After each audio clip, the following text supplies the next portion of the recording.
Last session में हम लोगों के विदुर जी ने बहुत से प्रश्न पूछे थे मैत्रेय जी से, जो सृष्टि की उत्पत्ति कैसे हुई,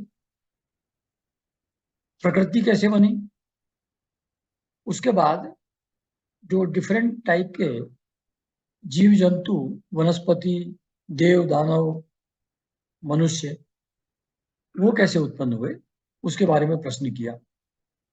और भगवान की लीला कथाओं का, अवतारों का, उनके बारे में भी बहुत सारे प्रश्न पूछे। तो उन प्रश्नों को सुनकर के मैत्रेय जी बहुत प्रसन्न हुए और फिर उन्होंने उन प्रश्नों का एक एक करके उत्तर देना प्रारंभ किया। तो सबसे पहले कहते हैं कि विदुर जी, आप तो भागवत भक्तों में प्रधान लोकपाल यमराज ही हैं, और आपके पूर्ववंश में जन्म लेने के कारण उस वंश का भी इतनी वैल्यू हो गई कि साधु पुरुष भी उसका आदर पूर्वक नाम लेते हैं उस वंश का। और आपने प्रश्न इतने अच्छे तरीके से पूछे हैं कि उससे जो भगवान की कीर्ति से संबंधित कथाएं हैं वो नित्य नूतन बनती जाए, हमेशा एवर फ्रेश लगे, वैसा आपने प्रश्न पूछे हैं। तो इस प्रकार उनके प्रश्नों का आदर करते हुए फिर आगे अपनी बात कहना शुरू करते हैं मैत्रेय जी कि पर्पज क्या है। पहले ये बताते हैं कि मैं श्रीमद् भागवत पुराण सुना क्यों ना। तो कहते हैं कि मैं क्षुद्र विषयों की सुख की कामना से महान दुख मोल लेने वाले पुरुषों की दुख निवृत्ति के लिए श्रीमद् भागवत पुराण प्रारंभ करता हूं। और देखिए कितना बढ़िया तरीके से कह रहे हैं। जो ह्यूमन बीइंग्स हैं वो एक्सटर्नल ऑब्जेक्ट्स, सेंस ऑब्जेक्ट्स के इंजॉयमेंट को ही सब कुछ समझते हैं, उसके लिए हर तरीके से प्रयासरत रहते हैं, एंड उससे रिजल्ट में उनको बहुत दुखी मिलता रहता है। हर हमेशा चिंता, भय, क्रोध, द्वेष, इन सब चीजों से घिरे रहते हैं, क्योंकि जो उनको चाहिए वो और लोगों को भी चाहिए। तो फिर आपस में द्वेष भावना भी पैदा होती है और उससे दुख प्राप्त होता है। तो सारे प्रयास तो किए जाते हैं सुख प्राप्ति के लिए, लेकिन उससे कष्ट, झंझट और दुख की प्राप्ति होती है। तो इस दुख की निवृत्ति के लिए, इस दुख से कैसे फ्री हो, इस चीज के लिए मैं श्रीमद् भागवत पुराण सुनाना प्रारंभ करता हूं। मतलब कि जो इस श्रीमद् भागवत पुराण को पढ़ेगा तो उसका क्षुद्र विषय, जो सेंस ऑब्जेक्ट्स हैं, उनमें इंटरेस्ट धीरे धीरे कम होता जाएगा और उनका दुख समाप्त हो जाएगा और वो भगवान की भक्ति आनंद में डूब जाएगा। तो मैं ये वही पुराण आपको सुना रहा हूं जिसे स्वयं शंकरषण भगवान ने सनकादि ऋषियों को सुनाया था। अब देखिए पहले आप लोगों ने सुना कि ब्रह्मा जी ने नारद जी को सुनाया था,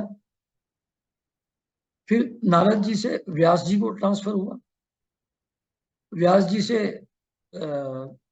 इनको सुखदेव जी को मिला, सुखदेव जी ने परीक्षित जी को सुनाया, और यही कथा सौनकादि ऋषियों को सूत जी ने सुनाई।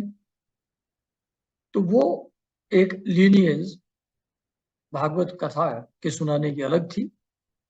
ये एक और नई लाइन यहां बता रहे हैं कि ये कथा स्वयं संकर्षण भगवान यानी कि शेषनाग, जिसकी सैया पर भगवान विश्राम करते हैं, उन शेषनाग यानी कि संकर्षण भगवान ने ये भागवत कथा सनकादि ऋषि सनत कुमार, सनंदन, उन लोगों को सुनाई थी। तो सुनाते हुए स्थिति क्या थी संकर्षण भगवान की? तो कहते हैं कि अखंड ज्ञान संपन्न आदिदेव भगवान संकर्षण पाताल लोक में विराजमान थे। तो सनत कुमार आदि ऋषियों ने ब्रह्म का तत्व जानने के लिए उनसे प्रश्न पूछे। तो शुरुआत ऐसे हुई कि शेषनाग जी के सामने, संकर्षण भगवान के सामने, सनत कुमार आदि ऋषि जो 5 साल के बालक के रूप में रहते हैं, वो चारों ऋषि वहां पहुंचे और भगवान के तत्व को जानने का के संबंध में प्रश्न पूछे। तो उस समय शेष जी अपने आश्रय रूप उन परमात्मा की मानसिक पूजा करते। मतलब जब ये लोग पहुंचे प्रश्न पूछने, तो उनकी आंखें बंद थी, वो ध्यान मग्न थे, और जो उनका भी आश्रय है, वैसे अगर देखते हैं तो भगवान उनकी सैया पर लेटते हैं। भले ही भगवान उनकी सैया पर लेटते हैं, पर सोर्स तो इनका भी भगवान ही है, आश्रय तो इनका भी परमात्मा ही है। तो उन परमात्मा की मानसिक पूजा शेष जी कर रहे थे, और उन्हीं परमात्मा को लोग या वेद वासुदेव के नाम से जानते हैं या कहते हैं। तो उनकी आंखें बंद थी, कमल को सरीखे नेत्र बंद थे। उसी अवस्था में प्रश्न पूछे सनकादि ऋषियों ने। तो फिर उन्होंने धीरे से अपनी आंखें आधी आधी खोली, तो अध खुले नेत्रों से उन्होंने सनत कुमार जी को देखा। तो सनत कुमार जी जो चारों ऋषि थे, वो गंगा स्नान करके आए थे। उनके जटा समूह भीगे हुए थे मंदाकिनी के जल से, और शंकरषण जी के पैर रखे हुए थे एक कमल के ऊपर, कमल के फूल के ऊपर, यानी कि उनके चरणों के नीचे रखी हुई चौकी वो कमल रूप थी, कमल था। तो उस पर पैर रख करके बैठे हुए थे। तो उस चरण कमलों पर रखी चौकी का उन लोगों ने अपने गंगा से भीगे हुए जटा समूह से स्पर्श किया।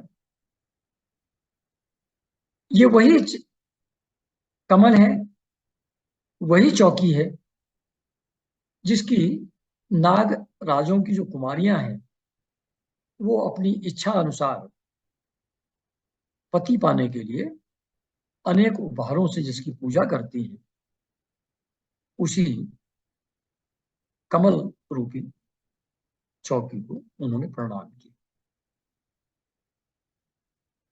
तो सनत कुमार जी, उनको वैसे देखा जाए तो सब पता ही है, उनकी लीला के मर्म को भी वो जानते हैं। तो भी और दूसरी स्थिति में उन्होंने बार बार प्रेम गदगद वाणी से उनकी लीला का गान किया। किनकी लीला का? संकर्षण भगवान। क्योंकि अभी संकर्षण भगवान के सामने बैठे हैं, तो संकर्षण भगवान की लीलाओं का गान किया, यानी कि उनकी स्तुति की। उस समय शेष भगवान के उठे हुए सहस्रों फण, किरीटों की सहस्रों मणियां छिटकती हुई रश्मियों से जगमगा रही थी। मतलब हर फण के ऊपर मणियां थी चमकदार। उसके कारण से वो फन अलग अलग दिखाई पड़ रहे थे, चमक रहे थे। तो तब वैसी स्थिति में सनत कुमार जी के प्रश्न पूछने पर शंकर भगवान ने उनको ये भागवत पुराण सुनाया था। फिर सनत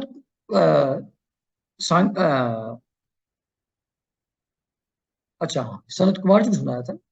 फिर सनत कुमार जी ने उस सांख्यायन मुनि को सुनाया। सांख्यायन मुनि ने, जब उनका मन हुआ, बड़े आनंद में थे वो, उनको लगा कि हम किसको बताएं, विभूतियों का वर्णन करें भगवान की। तो उन्होंने ये अपने शिष्य यानी कि हमारे गुरु श्री पराशर जी को सुनाया था, और देवगुरु बृहस्पति जी को ये पुराण उन्होंने सुनाया था।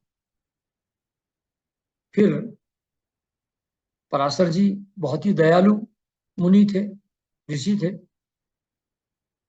तो पुलस्त्य ऋषि ने उनको कहा कि ये आप मैत्रेय जी को सुनाइए। तो फिर पराशर जी ने ये देख करके कि मेरी उनके प्रति श्रद्धा भी है, I am devoted to him, तो उन्होंने वो भागवत पुराण फिर मुझको सुनाया था। तो मैंने पराशर जी से सुना है, जो मेरे गुरु थे। तो जो मैंने वो सुना था पराशर जी से, वो मैं आप लोगों को अब सुनाता हूँ, श्रीमद् भागवत पुराण। तो अब शुरू करते हैं ये भागवत पुराण सुनाना। तो कहते हैं कि सृष्टि के पूर्व ये संपूर्ण विश्व जल में डूबा हुआ था, और उस समय और कुछ नहीं था जल के अलावा। एकमात्र नारायण देव सेव सैया पर पौड़े हुए थे, यानी कि रिक्लाइन कर रहे थे। वे अपनी ज्ञान शक्ति को अक्षुण्ण रखते हुए योग निद्रा का आश्रय ले अपने नेत्र मूंदे हुए थे, और सृष्टि कर्म से अवकाश लेकर आत्म आनंद में मग्न थे। किसी प्रकार की किसी भी क्रिया या एक्शन की लहर उनके अंदर नहीं थी, कोई वैसी इच्छा उनके अंदर नहीं थी। तो मतलब जल के अंदर शेषनाग जी की सैया है बनी हुई, उस पर नारायण भगवान उसके ऊपर रिक्लाइन कर रहे हैं आराम से, और आंख बंद करके योग निद्रा में स्थित हैं, और आंखें बंद करके सृष्टि का काम बंद करके अपने ही आनंद में डूबे हुए थे, मग्न थे उसमें। कहते हैं कि जिस तरीके से अग्नि अपनी दाहिका आदि शक्तियों को छिपाए हुए काष्ठ में सुप्त अवस्था में रहती है। जैसे लकड़ी के अंदर अग्नि है, लेकिन हाथ लगाइए लकड़ी को तो अग्नि तो उसमें नहीं लगती, अग्नि उसके अंदर छुपी हुई है। जब उसको इग्नाइट करते हैं तो फिर उस लकड़ी में से वो अग्नि प्रकट होती है जो उसके अंदर छुपी हुई है। उसी प्रकार जैसे लकड़ी के अंदर अग्नि छुपी हुई है, उसी प्रकार भगवान संपूर्ण प्राणियों के सूक्ष्म शरीरों को अपने शरीर में लीन किए हुए थे, और लीन करके उस जल में जहां शेष शैया थी वहां शयन कर रहे थे। तो बाकी सब चीजें शांत थी, सब चीजें सुप्त अवस्था में थी उनके अंदर। सिर्फ उन्होंने एक अपनी काल शक्ति को जागृत रखा हुआ था, जिससे समय आने पर, सृष्टि काल आने पर वो काल शक्ति उनको जगा दे, उनको बता दे। यानी कि वो जब आराम कर रहे थे, योग निद्रा में स्थित थे, अपनी आत्मा के आनंद में मग्न थे, एक अलार्म लगा के लेटे हुए थे, मतलब कि वो अलार्म बजेगा तो फिर वो जग जाएंगे, फिर आगे अपना काम शुरू करेंगे जग करके। तो काल शक्ति सिर्फ उनकी जागृत थी, बाकी सब शक्तियां सुप्त अवस्था में थी। इस स्थिति में वो एक सहस्र चतुर्युग, चतुर्युग के बारे में पहले भी हम लोगों ने बात किया, चारों युग हैं, तो वो 1000 साइकिल्स उन युगों के, उतने समय तक वो अपनी चित्त शक्ति के साथ, यानी कि सिर्फ चेतना उनके अंदर थी, सिर्फ उनकी ज्ञान शक्ति जागृत थी। उस स्थिति में अपनी चेतन शक्ति के साथ वो 1000 चतुर्युग पर्यंत जल में इस प्रकार शयन कर रहे थे। जब यह समय समाप्त हुआ तो उन्हीं के द्वारा नियुक्त काल शक्ति ने उन्हें जीवों के कर्मों की प्रवृत्ति के लिए प्रेरित किया कि उठिए, अब अपना काम धाम शुरू करिए। तो जब वो जगे तो उन्होंने अपने शरीर में लीन हुए हुए अनंत लोक देखे। यानी कि जब प्रलय होती है तो सभी लोग ब्रह्मा जी के अंदर पहले चले जाते हैं, फिर ब्रह्मा जी भी भगवान के अंदर चले जाते हैं, तो सब कुछ लीन हो जाता है भगवान के शरीर में। तो जब जगे वो तो अपने शरीर में लीन हुए हुए अनंत लोक उन्होंने देखे। जैसे बहुत बार बात होती है कि लोक कितने हैं, तो कहते हैं पृथ्वी लोक, अंतरिक्ष लोक, स्वर्ग लोक, और फिर ऋषि मुनियों के महर लोक, सत्य लोक, ब्रह्म लोक वो है। लेकिन यहां कह रहे हैं अनंत लोक देखे, क्योंकि ये जो लोक जिसमें पृथ्वी है, यही एक लोक नहीं है, ये एक ही ब्रह्मांड नहीं है, न जाने कितने ब्रह्मांड, अनंत ब्रह्मांड है, उसमें अनंत प्रकार की सृष्टियां हैं, अनंत प्रकार के लोक हैं जिनका यहां जिक्र नहीं किया जाता। तो अनंत लोक देखे उन्होंने, नॉट 7 और 14 विच वी टॉक अबाउट, क्योंकि 14 बोलते हैं नॉर्मली, तो उस 14 की बात नहीं कर रहे हैं, अनंत लोक की बात कर रहे हैं। तो अदर देन दीज 14 लोग जिनकी हम लोग चर्चा करते हैं, उसके अलावा भी बहुत सारे लोग हैं जो उनके शरीर में लीन हुए थे। तो जब भगवान की दृष्टि उन सूक्ष्म तत्वों पर पड़ी जो उनके अंदर थे सुप्त अवस्था में, तब उनका रजोगुण से प्रभावित होकर के, यानी कि अर्ज फॉर एक्शन, रजोगुण, तो रजोगुण से प्रभावित होकर के सृष्टि रचना के लिए उनके नाभि देश से वो सूक्ष्म तत्व बाहर निकला जिससे सृष्टि की रचना हो।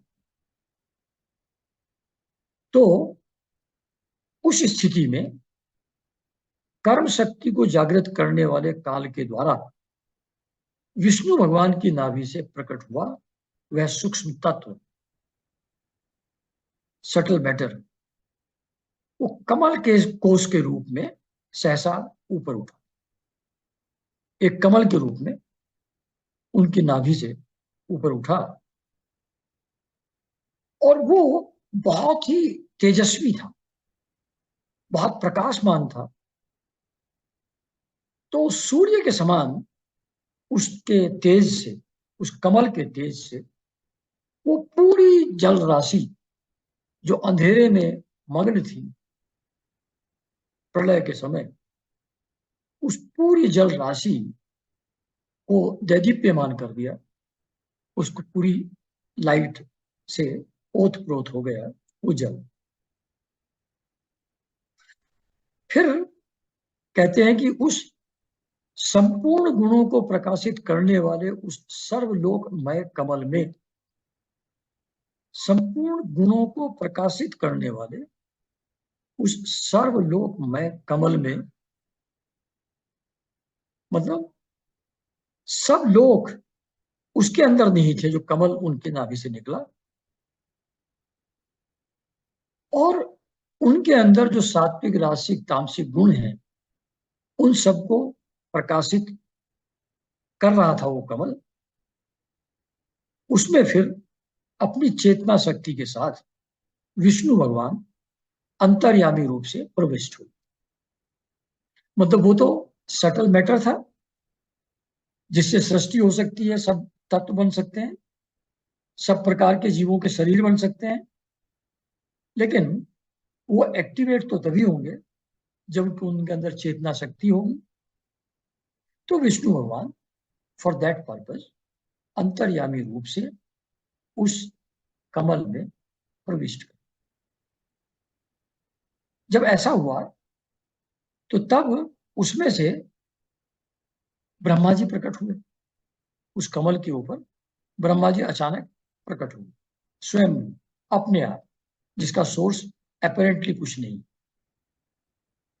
और वो बिना पढ़ाए सब वेदों का ज्ञान उनको अपने आप ही था, क्योंकि भगवान की नाभि से प्रकट हुए हैं। भगवान में सब ज्ञान, हर चीज निहित है। उससे प्रकट होने के कारण से बिना पढ़ाए हुए ही, बिना पढ़े हुए ही उसमें संपूर्ण वेदों को ज्ञान जानने वाले का ज्ञान होने वाले ब्रह्मा जी प्रकट हुए, जिनको लोग स्वयंभू कहते हैं। अब ब्रह्मा जी प्रकट हो गए, बैठे हैं कमल के ऊपर। तो जैसे कभी अचानक आप कभी बहुत थक वक करके गहरी नींद में आप सो जाएं, कभी आंख खुली तो बहुत बार ये समझ में नहीं आता कि मैं कहाँ हूं, अभी सुबह है कि तो शाम है। बहुत थक करके अचानक कभी उठोगे तो ऐसी अनुभूति कभी होगी कि मैं कहाँ हूं, इस समय समय क्या है, सुबह है, दोपहर है कि शाम है, रात है, ये पता नहीं लगता। तो ये जो अचानक ब्रह्मा जी वहां प्रकट हुए, तो ब्रह्मा जी को ये समझ ही नहीं आया कि इस कमल के ऊपर बैठा हुआ ये मैं कौन हूं, मैं वो है भाई। जैसे हम लोग तो बचपन से लोग बताते रहते हैं, नाम तुम्हारा ये है, ये तुम्हारा माँ है, बाप है, उसका इंट्रोडक्शन धीरे धीरे देते देते देते हम लोग अपनी एक आइडेंटिटी बना लेते हैं। लेकिन अचानक कोई प्रकट हो जाए, जस्ट इमेजिन, जिसका ना कोई नाम है, ना कोई बैकग्राउंड है, ना कोई आसपास में उसके कोई है, तो उसको कैसा अनुभव होगा। तो वो अनुभूति यहाँ बैठे हुए कि वो कमल कोष पर, उसकी कर्णिकाओं पर बैठे हुए थे ब्रह्मा जी, और उनको कुछ भी दिखाई नहीं पड़ रहा था एक्सेप्ट उस जल राशि जो थी चारों तरफ, और वो कमल, उसके अलावा कुछ भी वहां दिखाई नहीं पड़ रहा था। तो फिर वो आंखें फाड़ के चारों तरफ देखने का प्रयास करने लगे कि ये है क्या यहाँ। गर्दन घुमा करके चारों तरफ देखा और कुछ दिखाई नहीं पड़ा। तो ऐसा कहते हैं कि चारों दिशाओं में देखने के कारण से उनके चारों दिशा में एक एक मुख हो गया, because he wanted to see all around. तो चारों डायमेंशन में एक एक फेस हो गया, जिससे चारों तरफ की चीजें साइमल्टेनियसली दिखाई पड़ जाए उनको। लेकिन दिखाई कुछ पड़ा नहीं, और ना ये समझ में आया कि मैं कौन हूं। तो जब कुछ समझ में नहीं आया कि ये कमल कहाँ से आ गया, ये जल की तरंगे कहाँ से आ गई, मैं कौन हूं, तो और ये कमल कहाँ से आया है, तो सोचने लगे कि ना तो ये समझ में आ रहा कि मैं कौन हूं, और ये कमल कहाँ से आया, ये कमल हुआ कहाँ से, कहीं ना कहीं इसका सोर्स तो होना चाहिए ना, कहाँ से निकल करके आया है, और ये बिना किसी आधार के यहाँ आया कैसे। तो अवश्य इसके नीचे कुछ तो होना चाहिए, इसका कोई तो आधार होना चाहिए। तो वो उसके कमल तंतुओं में प्रवेश करके, कमल के तंतुओं में, और उन कमल नाल के सूक्ष्म छिद्रों में घुस करके जल में घुसे, खोजते रहे सैकड़ों वर्ष तक। अंदर जाते रहे जाते रहे जाते रहे जाते रहे, जाते जाते नाभि देश के आसपास पहुंच गए, लेकिन फिर भी कुछ दिखाई नहीं पड़ा, कुछ समझ में नहीं आया। तो जब बहुत समय बीत गया और खोज में कोई सफलता मिली नहीं, कोई उसका आधार मिला नहीं, तो फिर वो हार गए। और जब हार जाता है कोई, तो आप लोग जानते हैं क्या होता है, हारे को हरिनाम। तो जब कोई आधार नहीं मिला, कोई रिजल्ट उनकी सर्च का नहीं हुआ, जब उनका एफर्ट फेल हो गया, विफल मनोरथ हो गए, तो व्हेन ही फाउंड कि मैं अपने एफर्ट से कुछ भी जानने में सक्षम नहीं हूं, जब ऐसी स्थिति उनकी हुई, तो वहां से वापस आ गए और फिर आकर के उसी कमल के ऊपर जहां से गए थे अंदर, आकर के वहीं वापस बैठ गए। और फिर उन्होंने प्राणायाम शुरू किया, प्राणायाम प्राण वायु को जीत करके, और अपने मन को फिर निसंकल्प किया। मतलब पहले तो ये इच्छा थी ना जानने की कि मैं कौन हूं, इस कमल का आधार क्या है, या आसपास में चीजें क्या हैं, उससे जानकारी प्राप्त हुई नहीं। तो ध्यान लगा करके बैठ गए और किसी तरीके का भी कोई संकल्प नहीं रखा, यानी कि विचार शून्य हो गए। और विचार शून्य जब कोई हो जाता है, तो समाधि की स्थिति में आ जाता है।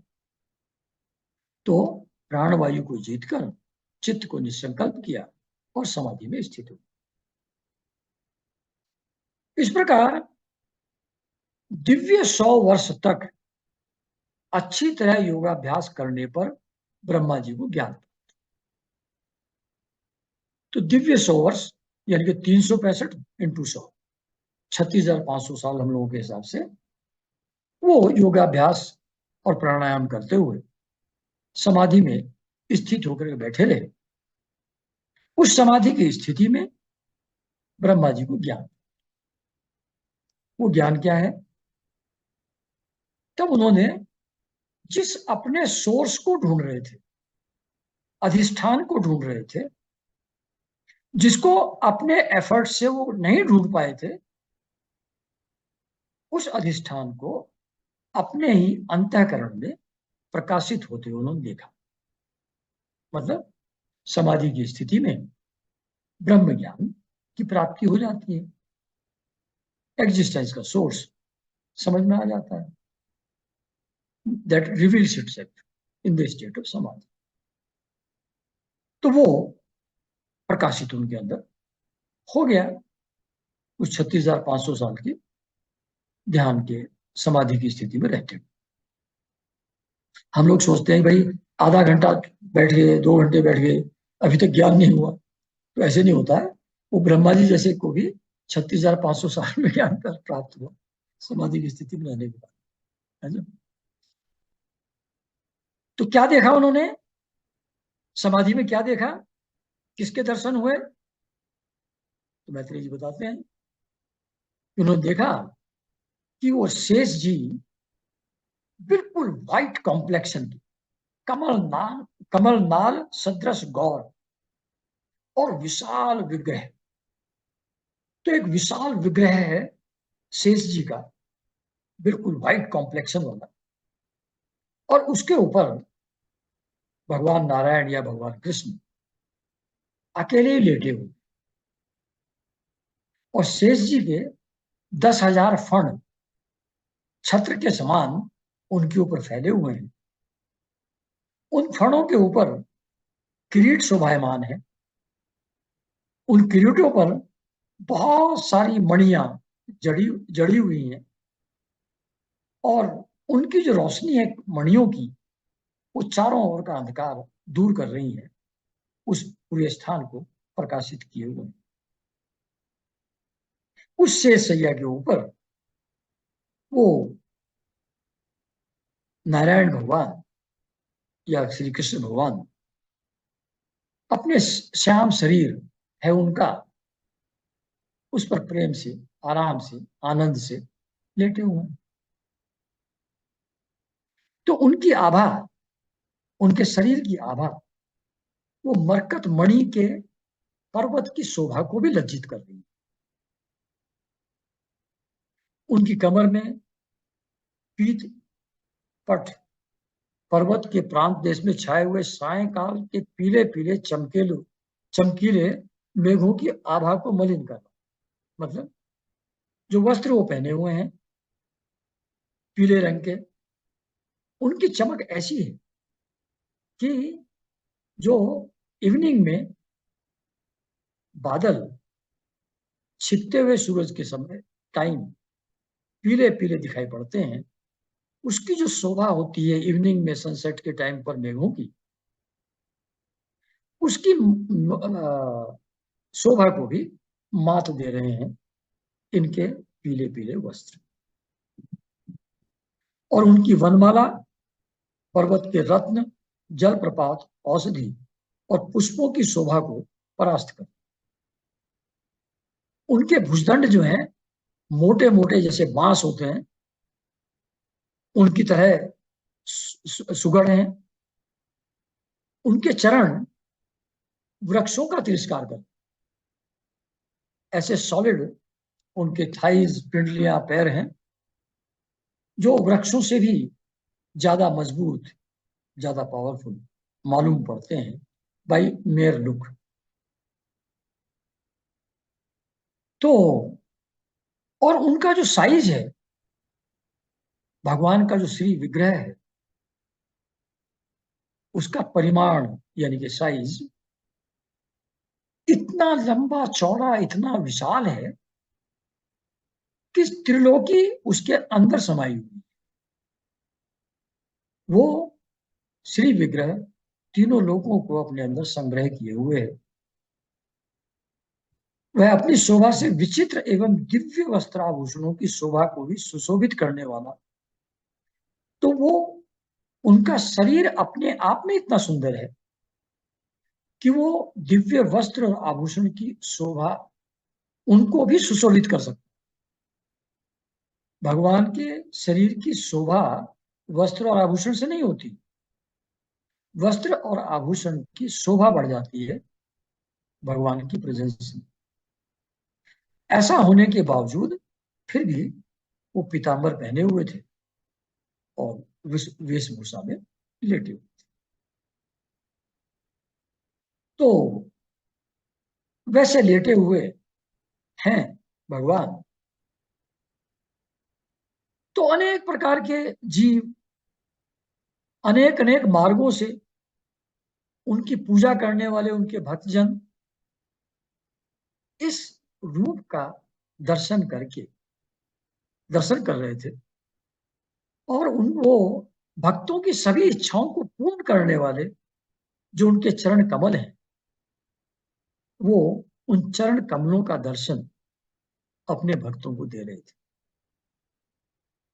उन चरणों में जो उनके नख चंद्र थे यानी कि नाखून है, उन नाखूनों की अपनी चमक थी। उस चमक से वो उंगलियां उनके चरणों की अलग अलग एक एक करके सब शोभायमान थी, सब दिखाई पड़ रही थी। तो ऐसे भक्तों को, उनको आनंद और उनकी अभिलाषाओं की पूर्ति के लिए अपने चरणों के दर्शन देते हुए भगवान लेटे हुए थे शेष शैया की। बहुत ही सुंदर उनकी नासिका और ऐसी भुएं जो जैसे प्रसाद की वर्षा कर रही हैं भक्तों के ऊपर। कानों में झिलमिलाते हुए कुंडल और बिंबा फल जो पके हुए होते हैं उनके समान लाल लाल अधर की कांति और लोकार्तिहारी यानी कि लोगों के समस्त दुखों को हर लेने वाले। लोकार्तिहारी, लोक आर्थ हारी, लोक यानी कि संसार, आर्थ यानी कि बहुत कष्ट और दुख में जो उनके पुकार होती है, उस दुख को हरने वाले। तो लोकार्त्यहारी मुस्कान से युक्त मुखारविंद के द्वारा वे अपने उपासकों को सम्मान दे रहे थे, उनका अभिनंदन कर रहे थे। मतलब he was acknowledging the presence of his devotees and as if he is appreciating their devotion, their submission.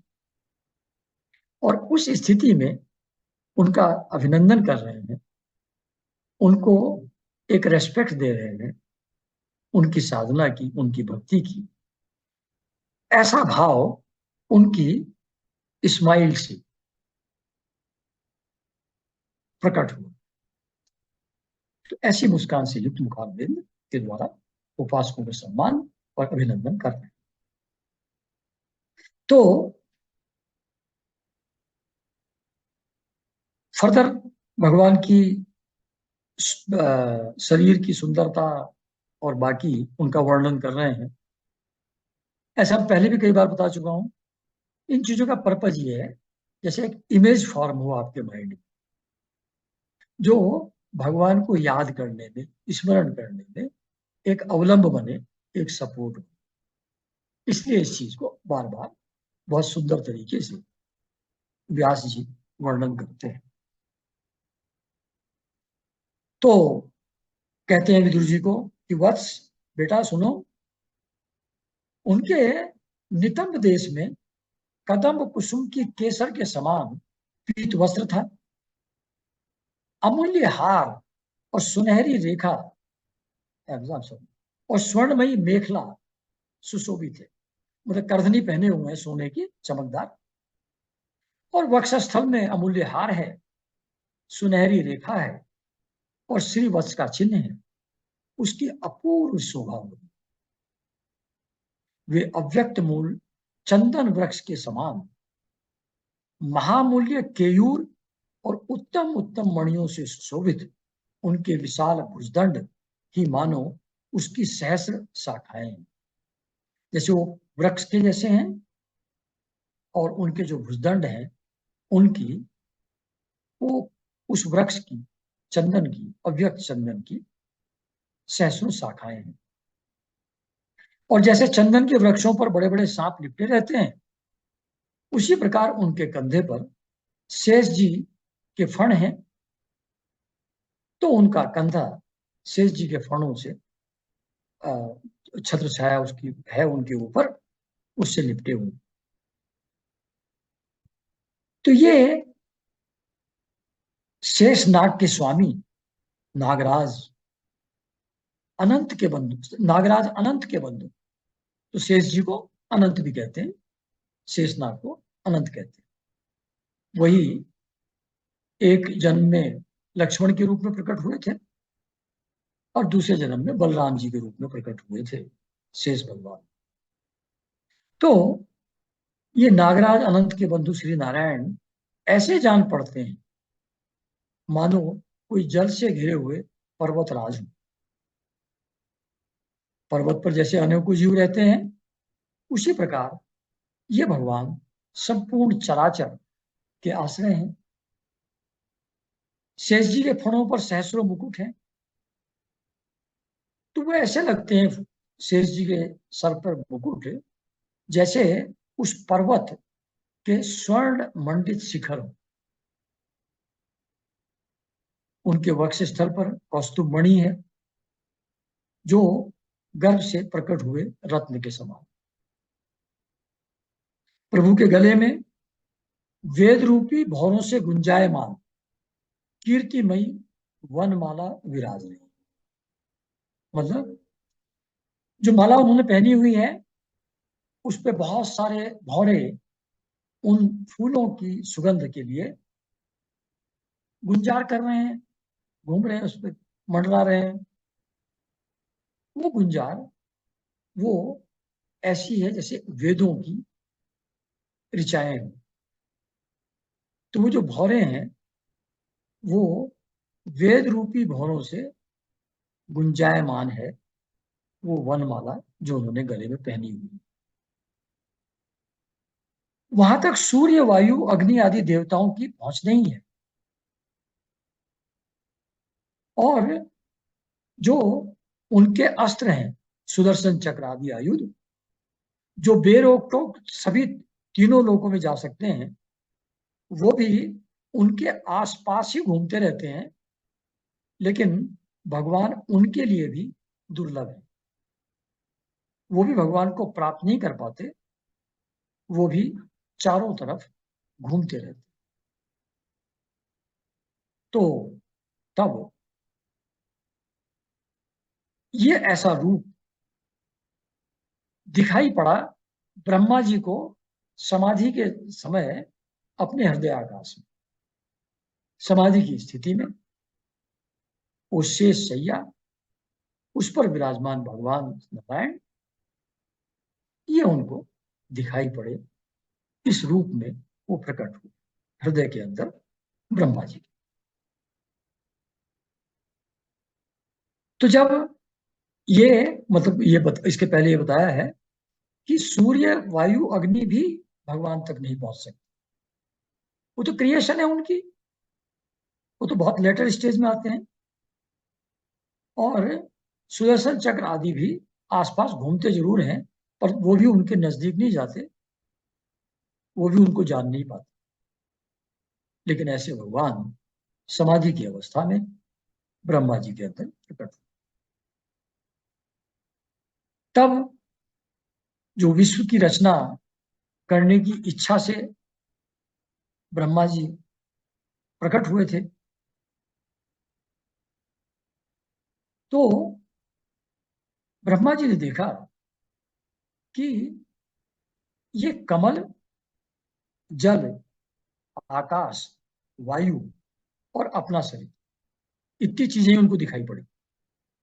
जब कमल के ऊपर बैठे हुए थे, कमल दिखाई पड़ा, आसपास प्रलयकालीन जल दिखाई पड़ा, आकाश और वायु का अनुभव उनको हुआ, और अपना शरीर दिखाई। तो पांच ही चीजें उनको दिखाई पड़ी: कमल, जल, आकाश, वायु और अपना शरीर। इसके अलावा उनको कुछ भी वहां दिखाई नहीं पड़ा।